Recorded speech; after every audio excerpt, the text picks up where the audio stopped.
শুক্রবার জুমার দিন দুইটি সময় এমন রয়েছে যে সময়ে আল্লাহ তাআলা মানুষের দোয়াগুলোকে কবুল করেন।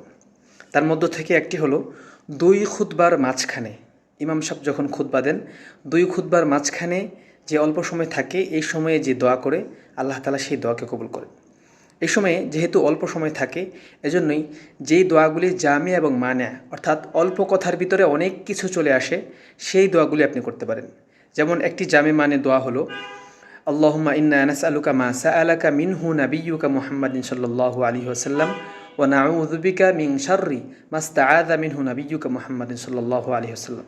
এর অর্থ হলো, হে আল্লাহ, আমি আপনার কাছে আল্লাহ রাসূল সাল্লাল্লাহু আলাইহি সাল্লাম যত কল্যাণ চেয়েছেন এই সমস্ত কল্যাণ আপনার কাছে চাচ্ছি, এবং ওই সমস্ত খারাপি থেকে, ওই সমস্ত অনিষ্টতা থেকে আপনার কাছে আশ্রয় চাচ্ছি যেগুলো থেকে আল্লাহ রাসূল সাল্লাল্লাহু আলাইহি সাল্লাম আমাদের নবী পানাহ চেয়েছেন।